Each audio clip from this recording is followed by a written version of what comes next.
तो स्टूडेंट अब आपको ये जो इसका सिंटैक्स है वो अंडरस्टैंड हुआ कि आपने किस तरह से स्टैक को इंप्लीमेंट किया हुआ है। सबसे पहले क्लास लिखी है, क्लास के अंदर डाटा मेंबर्स और उसके फंक्शन डिक्लेयर किए, फिर हर एक फंक्शन की डेफिनेशन हम कर रहे हैं। उसके लिए हम चेक कर रहे हैं कि क्या स्टैक जो है वो फुल तो नहीं है, क्योंकि जब आपके पास फुल है तो उसमें और एलिमेंट हम इंसर्ट नहीं कर सकते। इसलिए हम जो है वो ये काम कर रहे हैं कि उसमें उसको पहले चेक कर रहे हैं। और फिर यहाँ पर आप देख रहे हैं कि टॉप को हम प्लस प्लस क्यों कर रहे हैं। एक एटम आप इंसर्ट करते हैं, टॉप लेट्स सपोज टॉप का जो पॉइंटर है स्टूडेंट वो पॉइंट कर रहा होता है कि आपके पास जो टॉप के ऊपर वैल्यूज पड़ी है उसको, ठीक है, स्टैक के अंदर। अब जब आपने कोई एलिमेंट इंसर्ट की है तो आपने वो एलिमेंट या आइटम जो है जो उससे नेक्स्ट आइटम थी वो तो अब नीचे शिफ्ट हो गई है। अब टॉप को क्या करना चाहिए, उससे जो आपने न्यू आइटम इंसर्ट किया उसको पॉइंट करना चाहिए, मीन के टॉप इंक्रीमेंट करेगा। इसलिए यहाँ पर आप देख रहे हैं कि हम टॉप को इंक्रीमेंट कर रहे हैं। जब भी कोई न्यू आइटम इंसर्ट कर रहे हैं तो इंक्रीमेंट टॉप को किया जा रहा है, ठीक है। तो जब आप पॉप का ऑपरेशन कर रहे होंगे तो वहां आप देखेंगे हम टॉप को डिक्रीमेंट करेंगे, क्योंकि जब एक एलिमेंट पॉप आउट हो जाता है तो नेक्स्ट जो एलिमेंट है वो आपका टॉप जो है फिर उससे जो नीचे एलिमेंट होता है टॉप में स्टैक के अंदर उसको पॉइंट करना चाहिए। जब वो पॉप हो जाए तो उससे जो नेक्स्ट एलिमेंट नीचे है उसको पॉइंट करना चाहिए। तो बेसिकली टॉप जो है वो डिक्रीमेंट हो रहा होता है पॉप पॉप ऑपरेशन के अंदर। पॉप फंक्शन के अंदर हम उसको डिक्रीमेंट कर रहे होंगे और पुश ऑपरेशन के अंदर जो है वो हम उसको इंक्रीमेंट कर रहे होते हैं। तो ये पुश और पॉप का स्टूडेंट आपने ऑपरेशन परफॉर्म किए, ठीक है। फिर उसके बाद आपने जब और एम्प्टी का ऑपरेशन भी आपने इसको परफॉर्म करने के बाद आप देख रहे हैं यहाँ पर मेन के अंदर जस्ट क्या किया गया है, आपने जो है वो एक ऑब्जेक्ट बनाया स्टैक के नेम से। स्टैक उसको यूज करते हुए ऑब्जेक्ट को यूज करते हुए डॉट ऑपरेटर है, इसको यूज करते हुए हम वैल्यूज जो है वो पुश कर रहे हैं पुश के फंक्शन के अंदर। पहले हमने 2 किया है, 4 किया है, 6 किया है, फिर उन्हीं वैल्यूज को बाद में फिर हम पॉप आउट कर रहे हैं। जो वैल्यूज हमने पुश की हैं तो हम ये चेक करें कि क्या स्टैक एम्प्टी तो नहीं है। ये कंडीशन चेक करने के बाद स्टैक डॉट पॉप का फंक्शन कॉल कर रहे हैं।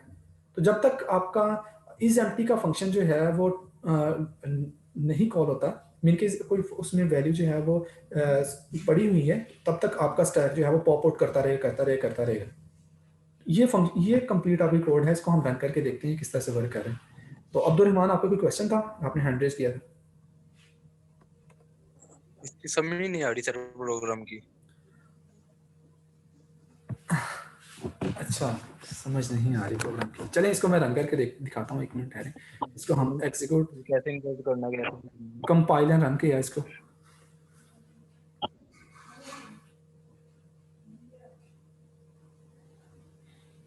तो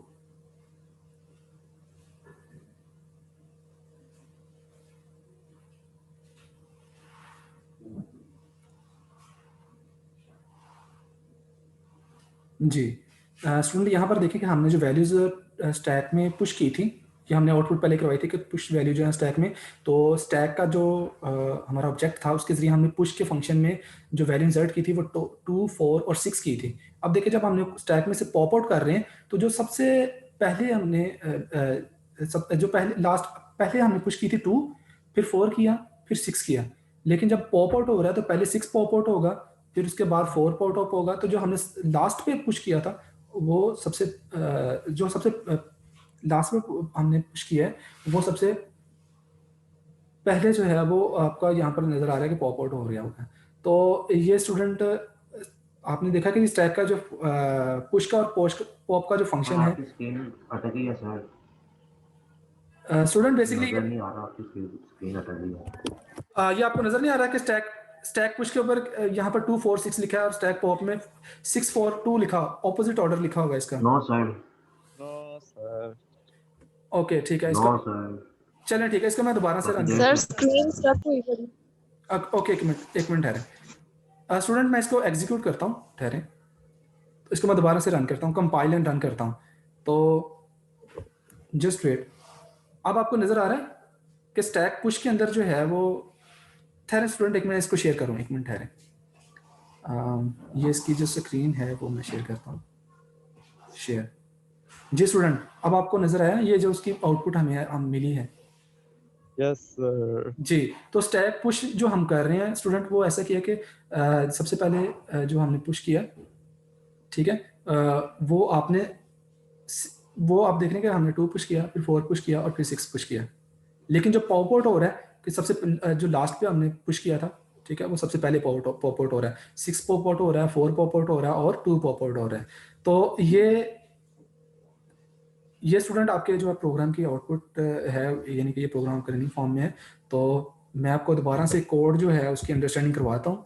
तो मुझे नहीं आइडिया था कि आपका भी इतना वो मैं समझता था कि आपकी ये बेसिकली ना ऑब्जेक्ट ओरिएंटेड के जो कॉन्सेप्ट्स हैं वो आपके क्लियर हैं, क्लासेस के, ऑब्जेक्ट के, और किस तरह से हम उनको डिक्लेयर करते हैं। लेकिन इट्स ओके, कोई बात नहीं। आप कोई कन्फ्यूजन हो तो स्टूडेंट मैं आपको लाजमी तौर पर ये करवाऊंगा, क्योंकि ये आपको अगर नहीं समझ लेगी तो मैंने ये चीज़ें आपको बतानी है इस तरह से है स्टूडेंट। तो इसको मैं आपको यहाँ पर बताता हूँ, इसको हम क्लोज कर लेंगे। देखें, दोबारा से सुनें कि आपने स्टैक को इम्प्लीमेंट करना है, तो कैसे आपने इम्प्लीमेंट करना है? By using classes. अब पहले ओवरव्यू सुन लें कि हमने स्टैक को इम्प्लीमेंट करना है बाय यूजिंग क्लासेस इम्प्लीमेंट करना है। और क्लासेस के अंदर हमने जो स्टैक के अंदर यूज़ होने वाले डाटा मेंबर्स हैं और जो फंक्शन मेंबर्स हैं उसके, उनको डिक्लेयर करना है। डिक्लेयर तो समझते हैं ना कि जस्ट हमने उनके जो फंक्शन है उनका नेम लिखना है, ठीक है, उनकी टाइप बतानी होती है। इसका मतलब है हम फंक्शन को डिक्लेयर कर रहे हैं। ये आपने क्लास की बॉडी के अंदर करना है। इसमें कोई किसी स्टूडेंट को कन्फ्यूजन होगा क्या किया हुआ है कि जस्ट डाटा मेंबर्स, टॉप का एक डाटा मेंबर जो पॉइंटर जो हमने यूज़ करना है, और एक आपके पास जो स्टैक है उसको आप बता रहे हैं, और फिर जो स्टैक जो टॉप के बारे में फंक्शन जो है, टॉप स्टैक का फंक्शन है, ये पुश का फंक्शन है, ये पॉप का फंक्शन है, ये एम्प्टी का फंक्शन है। इसके बारे में कोई कन्फ्यूजन हो कि हमने डाटा मेंबर्स और फंक्शन मेंबर्स आपने डिक्लेयर करने होते हैं अपनी क्लास के अंदर। यहाँ तक तो किसी बच्चे को कोई कन्फ्यूजन नहीं ना है।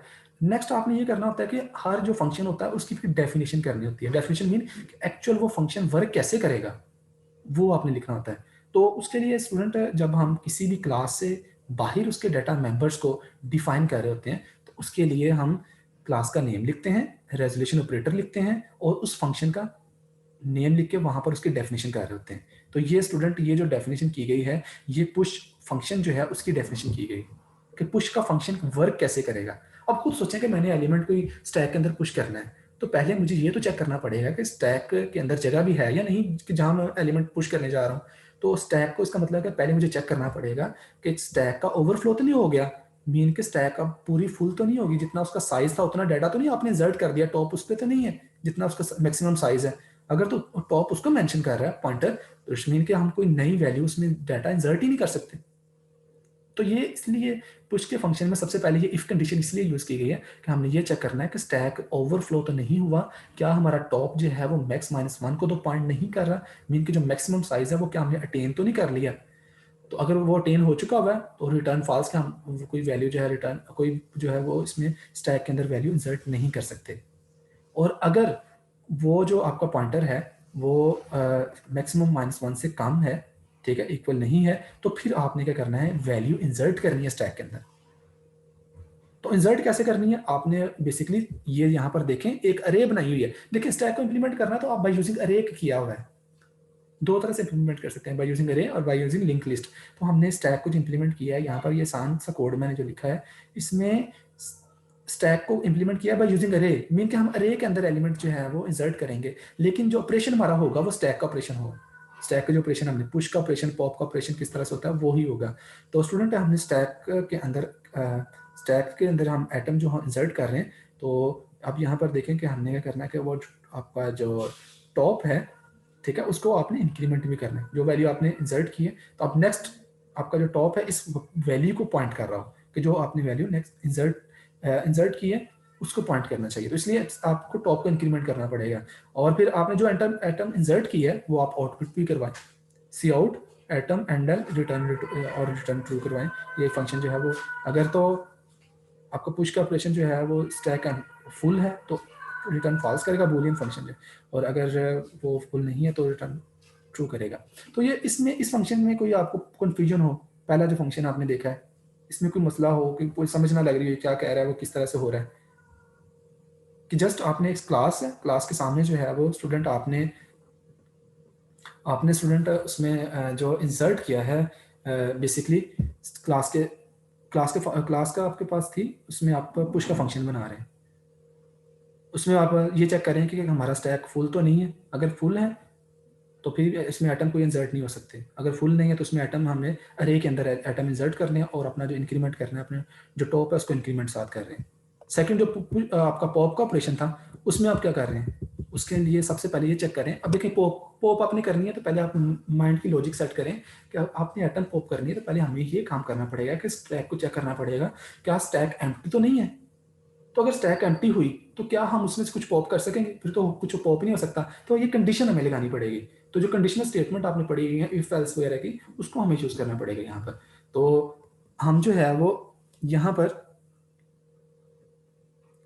ये चेक कर रहे हैं कि यहाँ पर ये देखें पॉप के ऑपरेशन के अंदर, पॉप का जो ऑपरेशन है वहाँ पर सबसे पहले ये चेक किया जा रहा है कि हमारा टॉप लेस देन 0। अगर तो लेस देन 0 इट्स मीन के अंडरफ्लो हम स्टैक के अंदर कोई वैल्यू इंसर्ट ही नहीं कर सकते। ओके, अगर नहीं है तो फिर आपने करना है कि अपना जो पॉप आउट किस तरह होगा स्टैक का। स्टैक अब देखें माई स्टैक के मीन के रे है जिसके अंदर तमाम का तमाम डाटा स्टोर है, और आपने करना है कि जो इंडेक्स है स्टैक उसका माई जो स्टैक रे का, उसको आपने एक डिक्रीमेंट करना है, और जो आपके पास एटम है उसको फिर आपने रिटर्न कर देना। तो ये आप पॉप जो पॉप का ऑपरेशन है उसके अंदर वर्क कर रहे हैं। इज एम्प्टी का फंक्शन किस तरह से चेक कर रहा है, वो जस्ट ये चेक कर रहा है कि रिटर्न अगर तो आपके पास टॉप लेस देन 0 तो ये इज एम्प्टी का फंक्शन जो है रिटर्न करेगा कि ये बेसिकली हमारा स्टैक जो है वो एम्प्टी है। ठीक है, और हमने फिर आपने ये फंक्शन डिफाइन किए, 3 फंक्शन जस्ट मैंने डिफाइन किए हैं स्टूडेंट। अभी आपको सोचा अभी मैंने जस्ट 3 फंक्शन डिफाइन किए हैं, तो कुछ डाटा स्ट्रक्चर ऐसे होते हैं जिनके 7-8 फंक्शन होते हैं। तो ये 3 फंक्शन मैंने पुश का फंक्शन डिफाइन किया, पॉप का फंक्शन डिफाइन किया, इज एम्प्टी का फंक्शन डिफाइन किया। अब इन फंक्शंस को मैं जस्ट पुश और पॉप के फंक्शन को जस्ट मैं यूज कर रहा हूँ और अपने मेन के अंदर आपने अगर यूज करना है इन फंक्शंस को तो उसके लिए आपको पहले ऑब्जेक्ट बनाना पड़ेगा। ऑब्जेक्ट कैसे बनाया जाता है, क्लास का नेम, और फिर आगे जो है वो आपने ऑब्जेक्ट का नेम रखना था। ऑब्जेक्ट का नेम मैंने स्टैक रखा हुआ है, तो ये एक सिंपल ऑब्जेक्ट बना लिया है। ऑब्जेक्ट बनाने का मकसद क्या होता है, ऑब्जेक्ट बनाने का मकसद ये होता है कि हमके जो क्लास के हमारे मेंबर्स हैं, जिनके डाटा मेंबर्स या फिर उसके जो फंक्शंस हैं उनको हम कॉल कर सकें, उनको हम असेस कर सकें। तो यहाँ पर ऑब्जेक्ट बनाने के बाद आप आउटपुट कर रहे हैं कि द स्टैक पुश, कि स्टैक के अंदर जो पुश हमने करना है वो कौन कौन से। अब यहाँ पर पुश मैंने खुद से किया कि स्टैक डॉट पुश 2, कि मैं पुश के फंक्शन के अंदर जो है वो 2 जो है वो पास उसको कर रहा हूँ।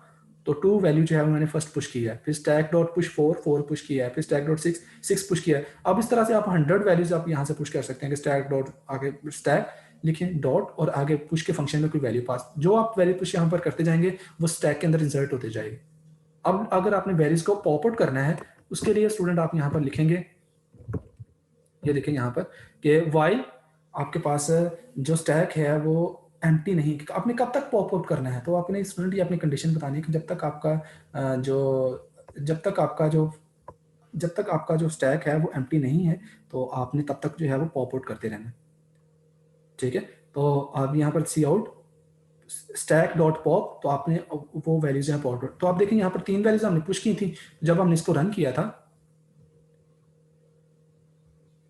जब हमने इसको रन किया तो आप देखेंगे यहाँ पर 3 वैल्यूज आपकी पुश होंगी, वही वैल्यूज यहाँ बाद में पॉप आउट हो जाएंगी। तो इस स्क्रीन को मैं शेयर करता हूँ। तो अब यहाँ पर देख रहे हैं कि जो पहली वैल्यू मैंने 2, 4 और 6 पुश की थी वही वैल्यू रिवर्स ऑर्डर में आपके पास पॉप आउट हो रही है। क्लियर है स्टूडेंट। तो ये आपका जो मैंने प्रोग्राम करवाया है आपको मैं ये शेयर करूंगा। अब आपने ये करना है कि इसमें ना अपना नेम पुश करना है, अपना आपका जो भी नेम है वो आपने पुश करना है और उसको पॉप करवाना है। तो ये यहाँ पर इंटीजर वैल्यू आपका एक्टिव टाइप वैल्यू लेके उसको आप पुश करेंगे वैल्यूज को, और अपना नेम जो है वो रिवर्स ऑर्डर में आपने पॉप आउट करना है। ठीक है स्टूडेंट। तो आज का लेक्चर हमारा बेसिकली यहाँ तक था जो हमने स्टैक की इम्प्लीमेंटेशन देखी है। तो इस हवाले से आपको कोड में ये शेयर कर दूंगा, कोई कंफ्यूजन हो तो आप मुझसे पूछ लीजिए। ओके स्टूडेंट, टेक केयर, अल्लाह हाफिज़।